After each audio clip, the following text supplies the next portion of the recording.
Assalamualaikum. We are group Ninja Warrior. My name is Maysarah Binti Ismail and my matric number is 280403. And this is my group members, that is Naufal, Fawwaz, Zuhri, Sutanta Johan, Firdaus, Rafif, Arsenio, and Azzulfa Faihan. The first point is background and global scenario. Entrepreneurship is an essential driver of societal health and wealth. It is also a formidable engine of economic growth. But as we already know, the advent of COVID-19 has changed the life of all, including business domestically and globally. The COVID-19 pandemic has spread with alarming speed, infecting millions and bringing economic activity to a near standstill as countries impose tight restrictions on movement to help the spread of the virus. As the health and human toll grows, the economic damage is already evident and represents the largest economic shock the world has experienced in decades.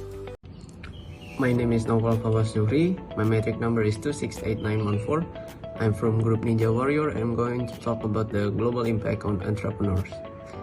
The first one is the changes in perspectives of entrepreneurship after a global health crisis.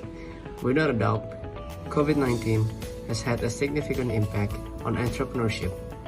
There is an argument that these shifts in the perception will be a double-edged sword. These changes may have a negative impact in the future and discourage new entrepreneurs, but some argue that they may have a positive impact and be a source of advancement by providing learning opportunities and business tactics. COVID-19 has also increased entrepreneurs and existing businesses' sense of competition. The second one is the unprecedented global economic and business downturn.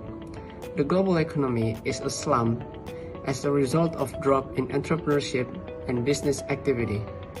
According to a recent World Bank report, the pandemic has significantly reduced gross domestic product, particularly in countries that rely on trade or tourism. This issue, however, is still ongoing, and estimates from the International Monetary Fund or IMF and World Bank are revised on a weekly basis. And the last one is the decline in productivity. Companies were forced to terminate employees or send them on unpaid leave as facilities were shut down temporarily or permanently. And even a slight decrease in the number of employees resulted in decreased productivity and serious issue in business. During this extraordinary period, employees also experienced mental stress as a result of work or family pressures, which had a cumulative effect on their productivity over these months, making it difficult for entrepreneurs to compete in the world. Hello madam, I'm Sutanta Johan. My matric number is 268904. I gonna present about the impact on Malaysian entrepreneur focusing on SMEs and during this COVID-19. Understanding that the pandemic has triggered economic shock, most countries provide extraordinary stimulus funds to enhance the business sector as well as their employees.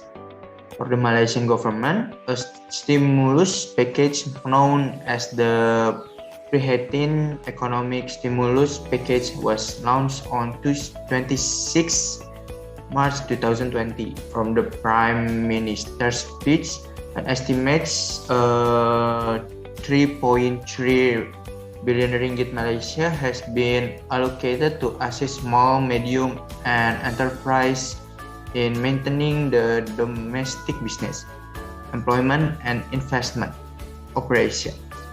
The funds are channeled to various sectors through financial institutions, including commercial banks, Islamic banks, and other development financial institutions. The specific relief facilities or SRF from Bank Negara Malaysia or BNM amounting to 3 billion ringgit Malaysia is allocated to ease the burden of SMEs in terms of short-term cash flow and working capital.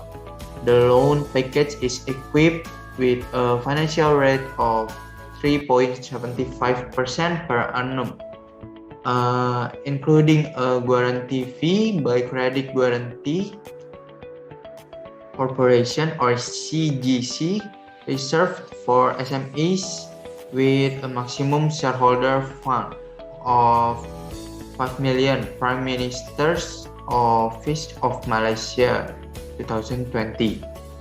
Besides considering the hardship faced by the business sector, particularly SMEs, the additional package had allocated under the additional pre-18 SME economic stimulus package amounting to 10 billion ringgit Malaysia.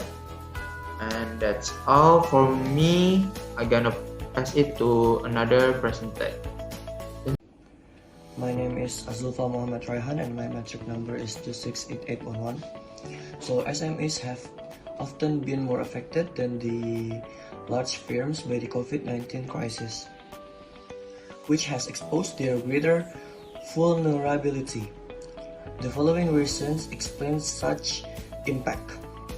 The first one is SMEs are overrepresented in the sectors most affected by the crisis, in particular in wholesale and retail trade, air transport, accommodation and food service, real estate, professional service, and other personal service. Second, smaller firms are typically more financially fragile and have smaller cash buffers than their larger counterparts. This makes them less resistant to crisis.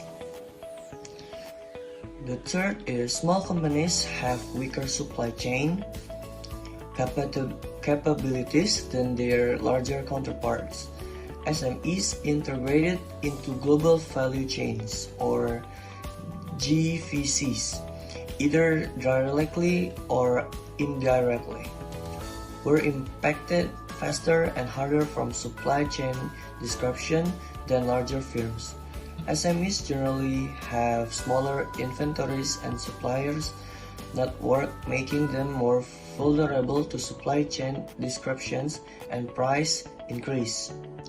They have less bargaining power to enforce attractive payment conditions. Fourth is smaller companies lag behind in terms of the uptake of digital tools and technologies, which can help to build resilience in the current pandemic crisis. Larger business use trust-based working, time arrangements, or a necessary condition for telework to function well, more often than their smaller counterparts. Surveys show that the pandemic has increased the use of digital technologies by the SMEs. Although substantial differences exist between countries, at the same time, the difference between SMEs and in particular small firms and larger firms continues to be significant, with the uptake of digital technologies by SMEs being roughly half of that by larger firms. Finally, the last, established small firms often struggle to adapt their business operations to the current situation compared to larger firms and face more operational skills constraints.